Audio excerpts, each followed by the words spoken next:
Bossing you. She played the role of Hilary Banks in the hit NBC sitcom The Fresh Prince of Bel-Air, starring Will Smith. That show lasted for 6 seasons in the early 90s. But now, actress Karyn Parsons is a writer and children's book author. She's already produced a series of award-winning animated children's films about unsung Black historical figures. Bessie Coleman, the first Black female pilot, and this is a woman who got her pilot's license before Amelia Earhart. We know everything about Amelia Earhart. We don't know anything about Bessie. I'm Eddie Robinson, and stay tuned for a very funny but unguarded conversation with acclaimed actress Karyn Parsons. We'll learn more about the nonprofit she launched back in 2005, plus what it was like for her growing up biracial in Southern California. Oh yeah, I feel you. We hear you. I see you.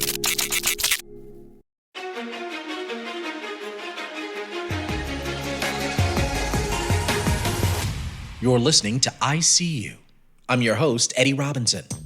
Actress Karyn Parsons is best known for her role as Hilary Banks on the hit 90s sitcom The Fresh Prince of Bel-Air. Now this is a story all about how my life got flipped, turned upside down, and I'd like to take a... The show on NBC turned into a ratings bonanza for the network, running for nearly 150 episodes for over 6 seasons, and was considered the vehicle that thrusted actor Will Smith into the spotlight.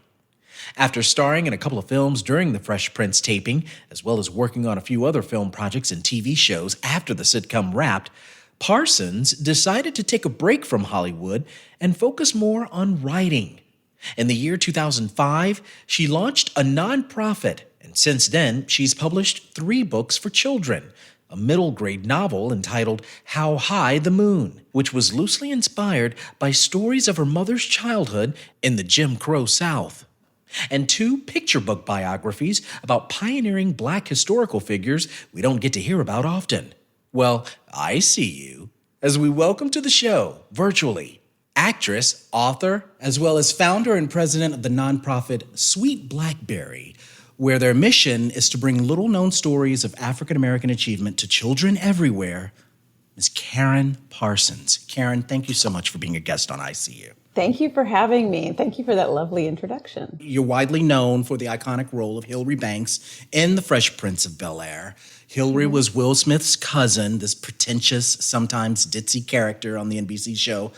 Did you enjoy playing this role of Hilary Banks? Of course. I was raised to be, I think, very much to be like a good girl, and you don't have anything nice to say, you don't say anything at all kind of upbringing. Which Hilary, no filter. I have discovered a unique method of savings. I never spend my own money. By the way, Daddy, don't use your platinum card this month. Entirely different kind of person. So it was great to be able to say these things that, I would never say. And I think a whole piece of my personality that was, kicked and buried under things was allowed to kind of come up through Hilary. And it's like, and that was my excuse. I'm playing a part. It's not really me. It's fine. I remember I had a crush on you, when I was sort of watching it, but then it was this attitude. It was this California Valley girl. It was almost like a love to hate kind of relationship with your character. I think a lot of people had that. I really was, early on the show, people often ask, what was your favorite episode to do? And my favorite episode was in the first season when Will and Carlton blackmail Hilary because she's dropped out of college and they found out. And so they're making her do things. He's making me clean his sneakers. Really? It gets worse. I have to hand wash his lucky draws. First, Will is making her clean his, dirty drawers and his sneakers and all this. And when I go to Carlton to ask for help. We've let Will wreak havoc in our lives for too long, and now I think it's time to band against him as brother and sister. What have you got in mind? That's what I need you for. I don't have any plans. I just want to punish him. I'm very vindictive. I'm just not imaginative. He turns and goes, Will you clean mine? And he joins in. And when we did that show, the audience went bananas. They didn't just clap and laugh. They started stomping their feet. They loved seeing her get hers. And that was the first time I went, oh, they hate me. They really hate me. How'd that make you feel as a, It as was an actor? funny. Well, it's a backhanded compliment because she was, not that I was supposed to be hated, but but that it was affecting people. It was getting to them and they were enjoying it. I wanted them to enjoy it.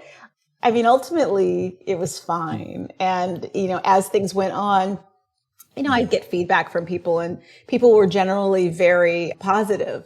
And so that was really nice. But did you have any idea that you would be a part of this, really successful sitcom and it would become so popular? No. Jeez. There was no way. I mean, I mean, no way for me to have seen that. I think for me, it really felt like when we did the show that we were doing it for that audience that was there. We had a live audience. So it was like doing a play. I mean, and it very much is set up like a play. We had, 3 sets that are always there. Even with the cameras, it didn't feel like it was going out into people's homes, let alone out to decades and generations. Sure. And different countries. It didn't feel like any of that to me. I have an announcement. My horoscope said that I will prosper in my house, so I figured I better go buy one. It's I See You. I'm Eddie Robinson, and we're speaking with Fresh Prince of Bel-Air actress and children's book author Karyn Parsons. She's paid a visit to Houston, Texas, headlining this year's National Black Book Festival, which also features Houston's own and best-selling author Rashonda Tate Billingsley, R&B singer-songwriter Omarion, and CNN political analyst Bakari Sellers. Karyn's here on ICU to share more about her life and career since The Fresh Prince, a sitcom in which at its peak during the second season, nearly 20 million viewers would tune in weekly on NBC. So Karyn, what do you think it was about Fresh Prince? I mean, why do you think it captivated so many fans domestically, internationally, and, even still 3 decades later almost? What was it about this show that made so many people of so many different backgrounds and ethnicities gravitate to this sitcom? Well, we had really brilliant writers. We had this charismatic guy. I don't know what happened to him. What was that guy's name? Will something. Hallelujah!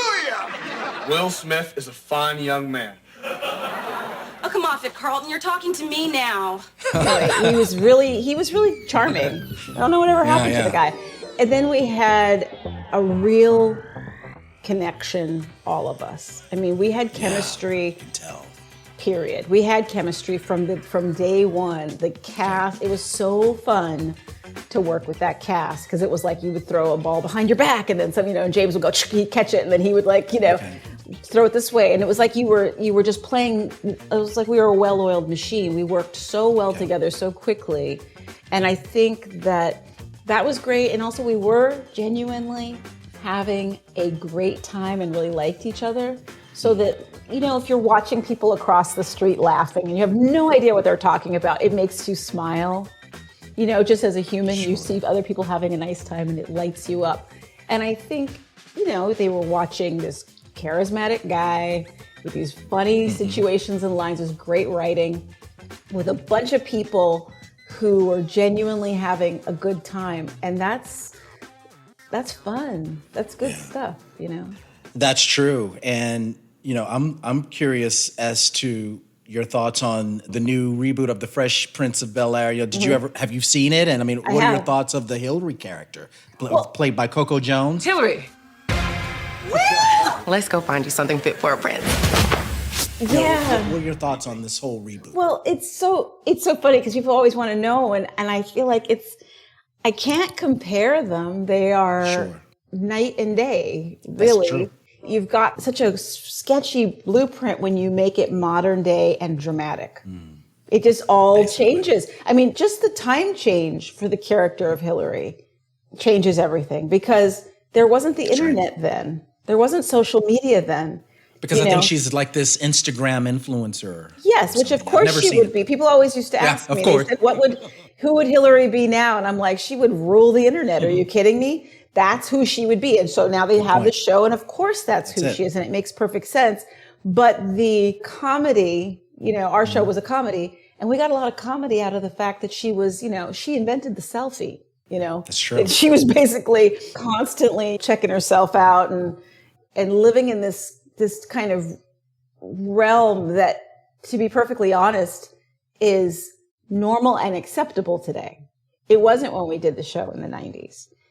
Being vain, everybody would say it was vain. Now people look at it and they go, she's unapologetic and she's ambitious and all of these things are true. Incredible confidence. The thing is, you've got this in modern day. It's a very different relationship to self that Sure. And Hillary it was funny to watch her be caught up in herself and how she looked and to say unapologetically, I look good. It was funny to people. Yeah. No, that's not humor. That's just, that's Cardi B. You know what I mean? That's whoever. It's like it's a modern celebrity woman so often is just living in this place that we got laughs for because it wasn't socially so acceptable. It's just two totally different shows. Did you ever feel like you were typecast? Did you ever have any of those concerns? Did you ever have a difficult time with filmmakers actually seeing you and play other roles and other characters after the smoke of Fresh Prince sort of thinned out? Well, even while it was happening, we had a very small window to try to do other projects because we were busy it was like a school year. We had the summer 3 months that you had to time things just right to try to do another project. And so there were very few things. And as I always say, and most of them, went to this other little charming person named Halle Berry. Got it. That was back in the there was 90s. very few things, and it was like Halle was just like, oh, I'll take that. There you go.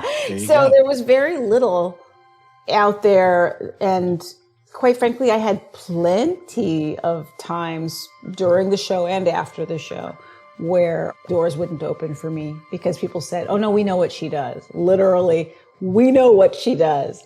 And I would say, please go back and knock on their door again, please. Yeah. And they were pretty sure that they knew what I did and they weren't interested in that. And as Black actresses, I think it was pretty hard, right? I mean, you tell me in terms of like the climate back then. There weren't a lot of things. Yeah. There weren't a lot of things. There were very few Black leading men. And one of them became Will Smith.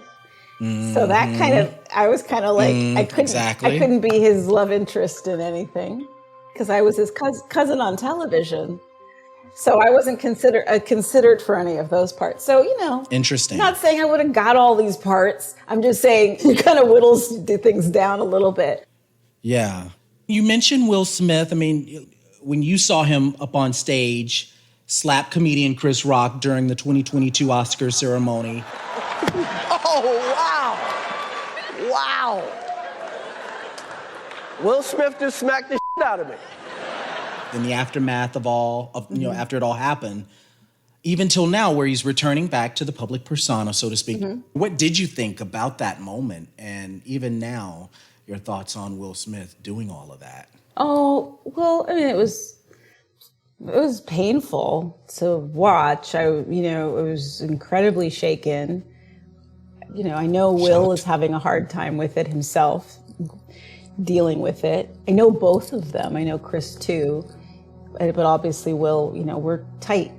And I think, it's going to be tough to come back from something like that. Have you talked to him? We've communicated. Since then, since that episode? Yeah. And he's, he's trying. This is a guy who, me personally, I know Will has had a lot of pressure in the last couple years, like insane amounts of pressure. And I think that Will takes on a lot because Will feels he is very much like Superman. Like he can do so much and so he takes on all of these things. But we're all human. And I think people, I'm not talking about legitimacy of anything because I would think he'd be the first person to tell you that he handled the situation. He didn't handle the situation right. He's said that. He's come out and said it. But I think, it seemed like he snapped, right? Yeah. I don't know.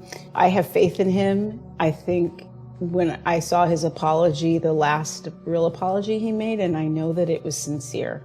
I know that he meant it. And I know that he knows that that's not going to satisfy a lot of people. It's like he did something. can't undo it. He can do his best now. And he's going to. Coming up, more with actress, writer Karyn Parsons. We'll learn more about her life growing up biracial in Southern California. She talks about how she felt different from everybody, how she'd react to those who were white, and then conversely, how she felt in an all-black setting because one of her parents was white. What's it been like for her being biracial? And as a mother, what it's been like raising two biracial children. And then later, we'll find out what led her to take an interest in creating a company that works to highlight unsung Black historical figures. I'm Eddie Robinson. Don't move. Our second segment of ICU happens in just a moment.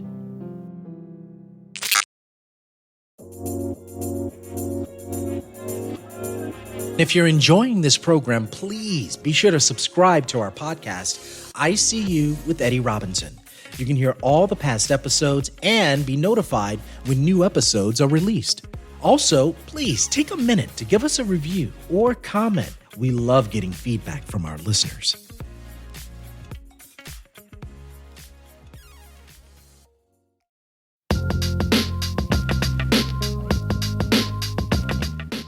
You're listening to ICU. I'm Eddie Robinson, and we're speaking with children's book author and the actress best known for her work on The Fresh Prince of Bel-Air, one of the highest-rated sitcoms in TV history, Karyn Parsons.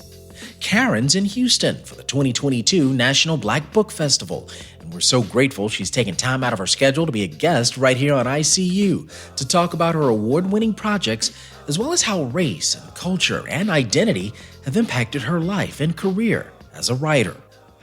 Karyn, for me, I have a son through surrogacy. Oh my gosh, Yes, that's wonderful. he's 14 months. So I'm a new dad. Congratulations. Thank you. Beautiful kid. And he's African American. And I remember signing birth certificates at the hospital in Oregon, where I traveled for his birth, signing all kinds of forms that I had to fill out. He's Black. He's also biracial.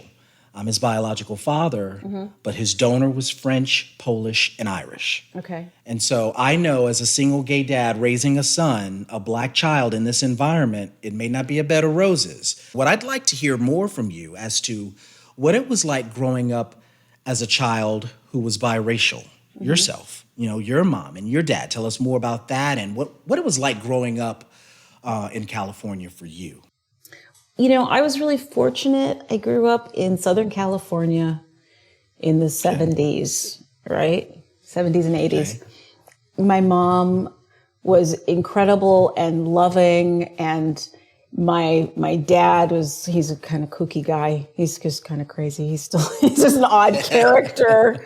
He's an odd character, but he was around and he always, made sure I knew how, he always had a thing about how smart I was. And, nice. He always thought, he's to this day thinks that I'm the greatest dancer because he saw me in a recital when I was in the 3rd grade. So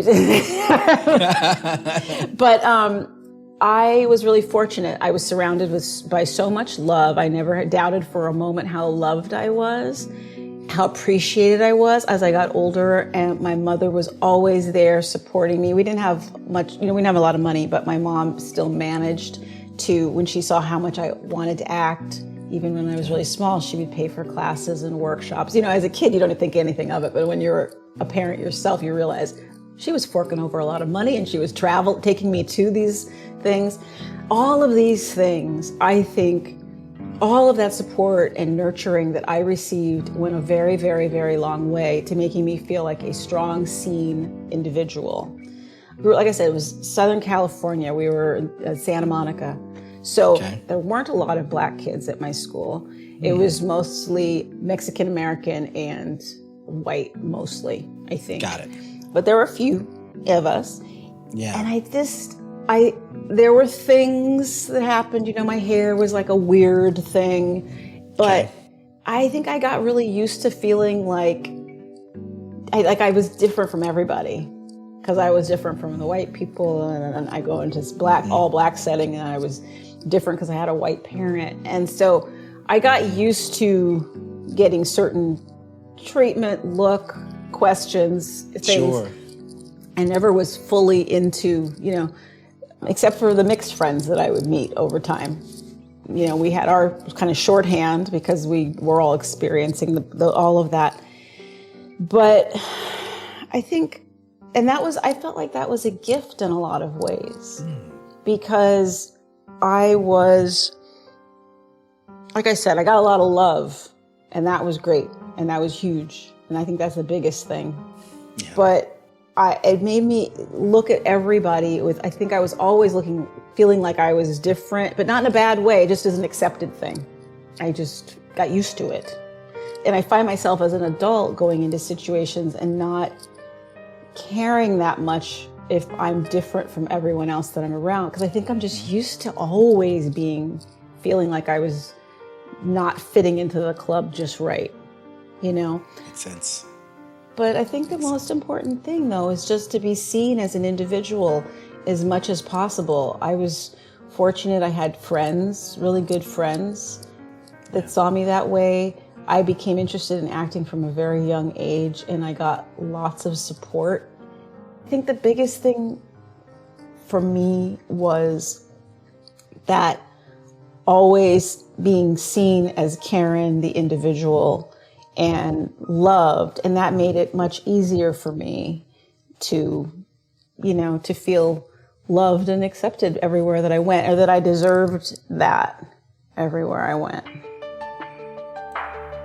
This is ICU. I'm your host, Eddie Robinson, and we're speaking with Fresh Prince actress Karyn Parsons. She's here to tell us more about what she's been up to since the sitcom ended around the mid-90s. Later in the show, we'll get into more details about her nonprofit, Sweet Blackberry. But we've been chatting about race, what it was like for her growing up biracial.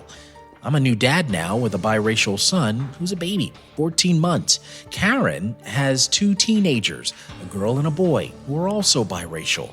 Karyn's late mother was black, her father is white.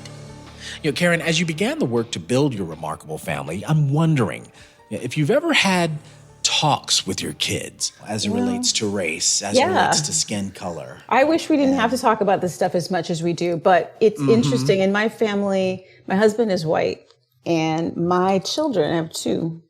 My girl is very white presenting. Yeah. You know, she's... How old is she now? 19. Okay. And drop dead gorgeous. And she's... I mean, she's like ridiculous, but she's like, she's blonde. Man, I don't know. She's got her own thing, and it's like, wow. But she's blonde and blue-eyed and fair, and my son has my coloring. Interesting. You know, and he goes into situations, and he's not only is he looked at as black, he's expected to participate in that conversation and in that. Okay. And in whatever's going on, he's invited in, but he's expected to be a part of it. My daughter, on the other hand. How old is he, by the way? 15. Got it. And my daughter at 19, she's always been kind of activist-minded. She's very, politically interested in everything that goes on, and in injustice. She wants to jump all over. But she has had such a difficult time with feeling like she can raise her voice, because she's also sensitive to her appearance. She's like, I get it. I'm white presenting. I walk in the room. She wants to say so much. She has so much to say, but she knows that, she walks around with a lot more privilege through her physicality as well as her life. She knows what that privilege is, and she doesn't want to step on other people's experiences because of her. She's very sensitive to it, but it's also been difficult, and as a parent, It's been hard because I want her to jump in. She has a lot to say. She has a lot to contribute. While she is mixed, she's also a really strong Black woman, right? And she has a lot to say, but it's hard sometimes for people to see her and hear her. And I mean, I see so much in my son and, in myself as well. And I'm curious as to, whether or not, what you see in your daughter, and in your son, perhaps there's this notion of, in today's world, of conversations being a bit too grueling, tiresome, adding on some level that people have been fatigued, right? I mean, Yeah, all that's these my intense son's discussions thing. about race and racism. Yeah. You know, what, in your mind, have we reached a point of anxiety with all of this as it relates to Well, conversations about race? I think it's so important. I'm glad we're having them. I think it's good. But yes, I do think it's a few things. One, I think we need to approach everything with love. And I think we cannot throw that out while we're trying to get our points across. And like, I'm not going to, there's a lot of like getting dug in and not caring about bringing somebody else along because we've had to be patient for so long and blah, blah. And that makes all the sense in the world. Yeah. But we do ultimately want to communicate with each other. That's what we're trying to do. We're trying to live with each other is what we're trying to do. So let's not lose sight of that entirely. I do think that it can be exhausting for many. For the young people, like my son, you know, he's grown up into a world that's had Black student union groups and stuff. So he's got lots of education about things that I didn't get coming up. And while there's so much great stuff in it, I think for kids who are trying to just find their bumping around, trying to find who their friends are and their identity and stuff, it can be a lot too. I've heard it from his friends over the years at some point or another. I've heard it from him at some point or another where there is this kind of fatigue of like, oh, you know, I don't want to talk about that anymore. They're just like, I don't talk about that. You know, they're just like, I'm just trying to figure out math right now. There you know? go. So, right. I think I think we have to be sensitive, but of course, as we make progress, the pendulum is going to swing really far in one direction and sometimes far the other, you know, to try to compensate for things. And we're all trying. I'm just glad the conversations are happening. I'm glad that there are moments where people are letting lots of Black people in because the pendulum might swing and the doors might close. But you know, let's get as many voices in to represent all of us as possible. Let's get everybody should be talking. Everyone's voices should be heard, and we should be speaking about truth, not trying to be performative, not trying to because it's a trend, because it's interesting right now, because people are listening right now. Let's just try to, I'm going to try to jump in on this. It's like, let's be more genuine and truthful. There you go. Coming up, we continue our conversation with actress and author Karyn Parsons. She shares more insight into how she entered the world of writing. Karyn also reveals to us how she kept her interest as a writer to herself. I mean, after all, playing such a comedic and spoiled character as Hilary Banks on The Fresh Prince of Bel-Air, who would even take her seriously as a writer? Who or what was it that helped her give her that vote of confidence to write her first debut novel that was loosely inspired from her mother's real-life experience of growing up in the Jim Crow South? And let us know your thoughts about biracial families. Our email address, talk@iseeushow.org. I'm Eddie Robinson. Our final segment of ICU is right around the corner. We'll be right back.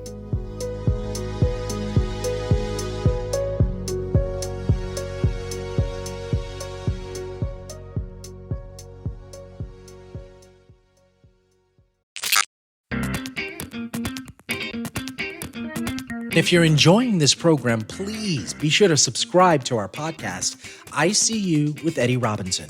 You can hear all the past episodes and be notified when new episodes are released. Also, please take a minute to give us a review or comment. We love getting feedback from our listeners.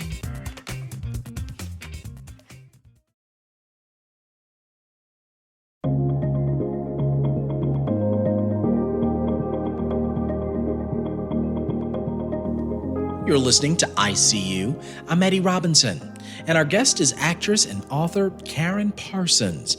If you've been listening to her voice, then you know it sounds very familiar. Yeah, she's Hilary Banks from the hit TV sitcom of the 90s, The Fresh Prince of Bel-Air. Karyn is here to talk more about her life and her career after Fresh Prince, and we're learning more about her venture into writing and becoming a children's book author, as well as launching a nonprofit that brings little-known stories of African-American achievement to kids everywhere. And so, Karyn, before the break, we were getting into discussions about whether or not people here in America are sort of hitting this proverbial brick wall of race, right? If whether or not these discussions and dialogues about identity, about race, are wearing people out. And your response, which I love, saying that, you're glad these difficult and important conversations are indeed happening, but be mindful that these dialogues must come from a space of love, and that they're also genuine, that these conversations are meaningful. They're not coming off as being trendy or inauthentic. The truth, must be told through all of this, because it's been hidden from us for so many years, for decades. And so with that being said, let's talk about your truth. What happened through the course of your own career, Ms. Parsons, what drove this passion of yours to get into writing? More specifically, where did you find your passion for writing children's stories and looking at it from that standpoint? Yeah, it was an accident. Now, my mother was a librarian my entire life. Awesome. And it was great seeing her go through her changes from housewife to that and everything. She was a huge champion of mine. She would tell me stories when she was heading the Black Resource Center in Inglewood, where she worked. She would tell me, I came across this really great story. And she would tell me stories and the one that got me was, she told me the story of Henry Box Brown, the enslaved man who literally mailed himself to his freedom in a box from Virginia, climbed in a box, had someone nail it shut, put postage on it, and send it to Pennsylvania. So when it got to Philadelphia and crossed state lines after a 27-hour journey hidden in a box, he was alive. They opened it. He was alive. And now he was across state lines and he was free. And I was like, what? And then on top, I had never heard it. I was like, that's a crazy story. I hadn't heard it. I tell my friends. No one's heard that story. Nobody had heard it. I was like, how on earth do we not know this story? Not only is it an incredible story, but it's like the most obvious story for like a picture book or something, right? So I wanted to do a book of it. And I wanted to get it out to kids. And then, so I would make notes about it, and then I would forget about it, and I'd go off and be like, Hollywood actor stuff. And then there were other stories. I would make notes about them, and I wanted to do a whole series of stories. It wasn't until I was pregnant with my daughter, my first child, that I started thinking a lot about her education and supplementing her education. What do they teach kids in school? What do I want her to learn? They weren't teaching me about Black people. They were teaching me about 5 Black people in school. Great stories. George Washington Carver. Frederick Douglass, amazing stories. Exactly. But there are more. Yeah. There are more. Harriet Tubman. Yes. But but there are more. So I was finding out about more and more stories, and I thought, I want to get these stories out to kids. I had talked about this before. Now my husband, when I was talking about, because I started thinking about Henry Box Brown and these stories a lot now that I was, having a child.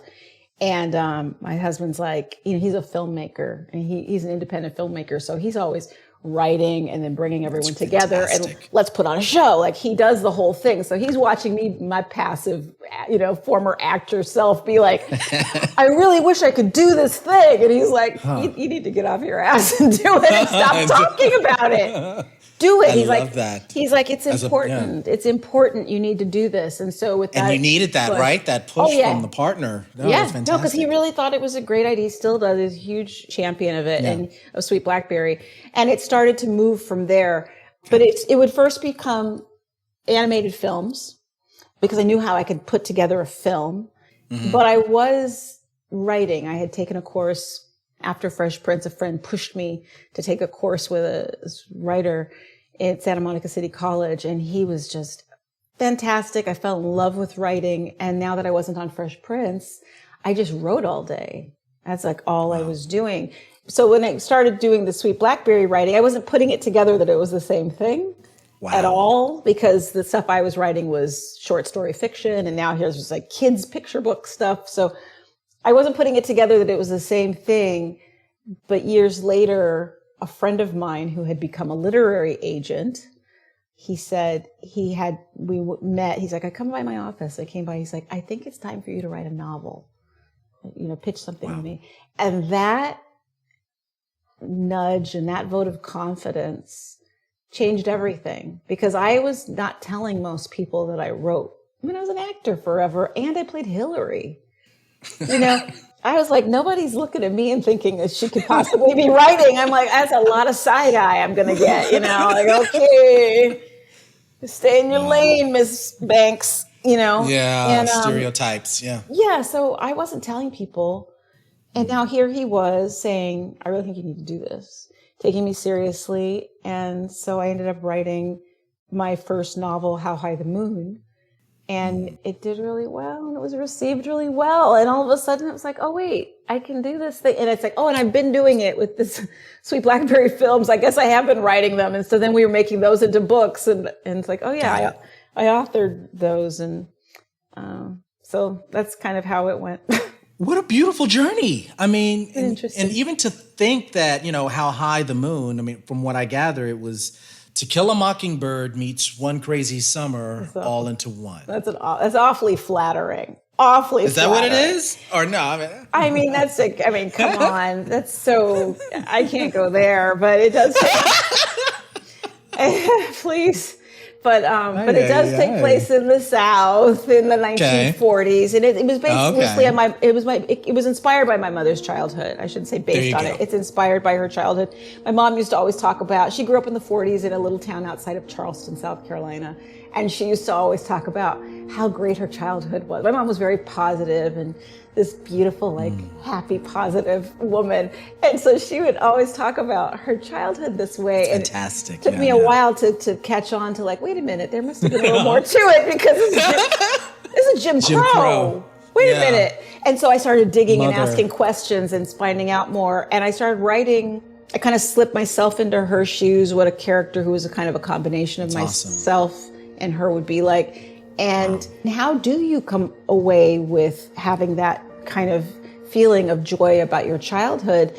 And so I kind of wrote to find out, and it was really beautiful because I see where it came from. I see how community plays a part. Also in the story, I just mentioned really quickly, was a George Stinney Jr. If you haven't heard of George Stinney Jr., this is someone that I would come across in my Sweet Blackberry work when you're looking at little-known people in African American history. George Stinney Jr., however, was not an inspiring story. At 14 years old, he was the youngest person ever executed in the United States. And I see this, Pinewood, South Carolina. Yeah, he was accused of killing 2 little black girls, and he was coerced into a confession. Wow. Many years later, a wonderful man named George Frierson, who has become a friend, would actually retry the case, and they would find out the whole thing was a sham. But of course, this is after George has already been executed. You know, he didn't see 15 years old. And it so happened that he grew up in a little town also outside of Charleston, South Carolina, around the same time as my mom. So it made sense that he would make his way into his story. His is a story I wanted people to know about. I would always tell people they didn't know, but he wasn't a Sweet Blackberry story, but I wanted people to know who he was.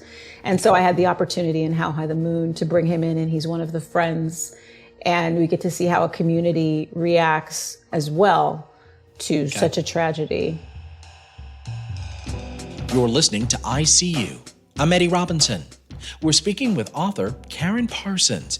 She's in Houston for this year's National Black Book Festival. The event features a host of incredible writers, from Houston's own best-selling and award-winning author Rashonda Tate Billingsley to CNN analyst and author Bakari Sellers. Karyn Parsons joins them in headlining NBBF's 15th year anniversary event, and we're so grateful that Karyn has connected with ICU virtually to talk extensively about her transitioning from acting into writing. Karyn is founder and president of Sweet Blackberry, the award-winning nonprofit that produces a series of animated films about unsung Black historical figures. Her castmate from Fresh Prince of Bel-Air, Tatiana Ali, is also a member of the advisory board of that organization. Let's learn a bit more about Sweet Blackberry. Where did that name come from? Because I think it's pretty phenomenal. To full disclosure, talking to our technical director, Todd, we're trying to get everything set up and organized, and he's like, Blackberry, is Karyn Parsons still in the 90s with her Blackberry email? And what's going on here? No, not I was like, no, this But I will tell you how long ago it was. Todd was onto something, because when we were throwing names in a hat and trying to come up with the name, one of the names that came up was Blackberry, because I used to call my daughter Lana Berry. Lana Berry. It was just an affectionate thing. Sweet. But Blackberry came up. How about Blackberry? Yeah. And there were three of us that started Sweet Blackberry. And she said, one girl said, oh, you can't do Blackberry because that's a device. And we were like, what kind of device? And she's like, it's a device. It's it's like the name is taken. And we were like, what kind of device? Like, it sounded so mysterious. A device? What do you mean? And then she didn't say a phone, so we were just like, a device. Yeah. And then we dropped it. We went on. And of course, shortly after, we were like, oh, that's what but that gives you an idea of how long ago Sweet Blackberry was beginning. Yeah, trying to formulate. And we were coming up with, but that's what just kind of hit. Finally, it was like Sweet Blackberry. I guess it's like the whole like black of the berry, sweet of the juice, something, and there was people's subconscious. And that hands down, everybody, I took the three names that we came up with, everybody, Sweet Blackberry, Sweet Blackberry, Sweet Blackberry. Awesome. There's something about it that just made people happy. And from what I gather, 2 Sweet Blackberry picture book biographies are available, right? Yes. At the Flying Free and Saving the Day. Tell us more about those. This is Saving the Day, with beautiful illustrations by R. Gregory Christie, who is a Coretta Scott King Award-winning illustrator for so many works. Perfect. And his illustrations are insane. They're so beautiful. But both, Saving the Day, Garrett Morgan's life-changing invention of the traffic signal will be one of the books. He invented, among other things, the traffic signal, which a lot of people aren't aware of. And then also the other one is Flying Free, how Bessie Coleman's dreams took flight, about Bessie Coleman, the first Black female pilot. And this is a woman who got her pilot's license before Amelia Earhart. We know everything about Amelia Earhart. We don't know anything about Bessie, right? She got an international pilot's license because no one in the United States would teach this Cherokee African-American woman how to fly. No one would teach her. So she ended up getting sponsorship and taking a boat to France, learning the language. We're talking about 1920. She went through jumped through all these hoops and came back a hero. And the illustrations, the story is great. I learned so much about her writing it. And so I brought what I could for a young audience. I think it's come together really beautifully. And it's a great story, important story. She inspired so many people, including Mae Jemison, the astronaut, and Josephine Baker, who also became a pilot as well. Bessie, and she inspired many men as well. So she's an important person for us to know about, for all of us, not just our kids, but for all of us to know about. All of us. And for sure, he's a bit, he's young, 14 months now, but when he gets a couple of months behind his belt, I'm definitely going to have him check this out. Or what do you think about that in terms of age? Well, absolutely. And one thing that's important is you have these books around when they are small, and you see images that you recognize that look like that could be you, right? And you're represented, and that means everything. People often ask me, what was your favorite picture book? And I found myself often say, one of them that I always name was Corduroy. And it took me a while to realize, I think one of the reasons I loved Corduroy, not because it was just a cute little bear going, and he found an owner, but if you remember the book Corduroy, the little girl in the department store who fell in love with Corduroy, even though he had a missing button, was a little black girl. But it's not made a big deal of, it's just because it's mostly about this bear and his time in this department store at night. But the little girl who sees him and then comes back and gets him, she's just at the store with her mother, and they come and there's no big deal made of it. But I think that's partially why that book always stuck with me, is because I think as a kid, it was just a little girl who could have been me at the store, a department store with my mom. No big heavy burden of any trauma or anything going on. Just a girl at the store with her mom who fell in love with a teddy bear. These are plain and simple. So the more we can see ourselves represented from a very young age, the better, because kids start to formulate their opinions about themselves and the world around them so early. They are sponges. And they see and they receive the messages from our society loud and clear, louder than any of us do. They're picking it up, and they pick up what society tells them about their value or lack of value, and it goes in. You heard of the Dolly experiment, where they show these kids a black doll and a white doll, and you see from a very young age how kids start to dislike the color of their skin. That's it. And they think the white doll is the pretty one and the smart one and all of this. And we have to do what we can to be aware of this, to counter this, and to let children enter the world looking at the landscape of race differently, where they go, I belong, I'm capable, she did that, I could do that. You know, that pilot, that could be me. I could do that. They need to see, and as for children who are not of color, they need to also recognize the achievements and the value of these other people next to them, of their neighbors, and go, great point. And to see the same thing, you know? And the power of imagery. I mean, geez, you know, when I was growing up, I could only look at, you know, films like Passenger 57 with Wesley Snipes or Action Jackson with Carl Weathers. These films were my Black Panther, you know, because they were superheroes. That was all that I could kind of look up to in media, you know, for instance, you know, but it's these images, you know. It means so much. It's so powerful. Right. Very it's so powerful. And we can't underestimate the effect that has on young people, and even little people coming up. If they more they see this as a normal thing in their life, you know, they'll enter life thinking differently about themselves. It's ICU. I'm Eddie Robinson, chatting with founder of her nonprofit, Sweet Blackberry, Fresh Prince actress and acclaimed writer, Karyn Parsons.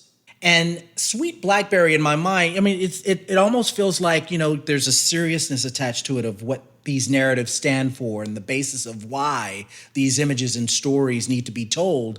But it's also important to instill this sense of entertainment, this openness, this sense of imagination, this sense of creativity, so that they can access it. You know, these young kids can feel like it's enjoyable, but at the same time, it's so important subconsciously in their mind that it's thinking that this is very important for you moving forward in your life. Yeah, well, I hated history as a kid. I hated history. I can't believe I'm doing what I do now. I couldn't stand it because it was all dates. It was memorizing dates and battles, and everything was small print, and it was these thin pieces of paper and little black and white imagery that it didn't relate to you. It wasn't telling you a story. That wasn't speaking to you. And what I wanted to do with Sweet Blackberry is I wanted to speak to children where they are. You don't have to tell them everything, but we can plant the seeds early. Right? And I think that's the most important thing. Engage them, go with them, you know, but instead of this like, this is important, this is castor oil, eat it, you're going to like it, it's important. You can't make me think it's important. That's it. But tell me a story. Tell me a great story and it will stick with me. This is our last question here, and I always ask this to our guests. Of all that you've accomplished in your career, being a mother, you know, being an actress who worked on one of the most successful sitcoms in the history of television. Here you are in your space now as a mother, an actress, successful, acclaimed author. Tell us, Karyn Parsons, what life lessons have you learned about yourself thus far? Oh, gosh. That's an interesting question. Because I'm learning all the time. And I think I'm learning to be more in awe every day. I think the passing of my mother is still something I'm still taking a lot from because I'm living with that all the time. And the true appreciation of where I am now, the people that I'm around, the tree outside, the person that passes me, true appreciation means everything to me. That being here now as much as possible, trying not to stay too much in the past. It's, you know, it's all harder and not be focused so much on the future. There was a period of time when my mom was ill and she didn't have the future to look forward to. And it's something that I think about a lot, which is how she got by day to day with not being able to look toward plans all the time. What I'm going to do later, what I'm going to do next week, next month, whatever. And being able to love and live in the now and what that really means.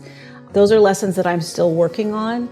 I think what's really important to me in my work, and I'm working on it all the time, is truth.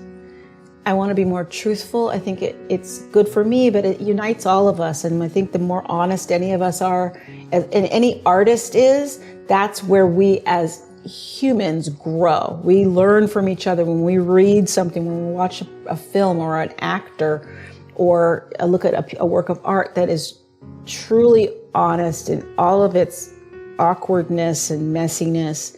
We see ourselves and we hopefully learn something about ourselves. And I think so if I can try to be as honest as I can, if I can have one honest moment in something that I do, then I feel like I've done something. And the other thing is just to be loving. I think that's really what it's all about, I think, is love, love thy neighbor. I think we really do need to more often come from a place of love and care of one another. It's not that hard to drop our cynicism and be human and love each other and try to be a little bit more patient with each other. Try to understand if we can each other. But, be understood, respect yourself and command respect. But at the same time, I think it just comes as the most important things to me are love and truth. And I'm trying to have those be, the most important things in my life. Actress, author, founder, and president of the nonprofit Sweet Blackberry, Karyn Parsons. Thank you so much for being a guest on ICU. Thank you. This was really, really delightful. I appreciate this. Thank you. Karyn will be in Houston for the National Black Book Festival, which is happening this weekend right here in Houston.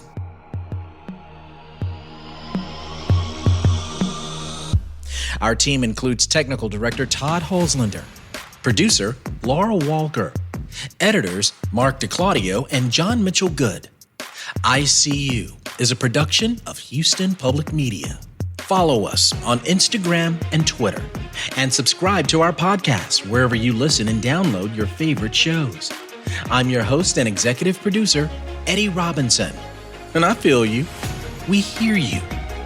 I see you. Thanks so much for listening. Until next time.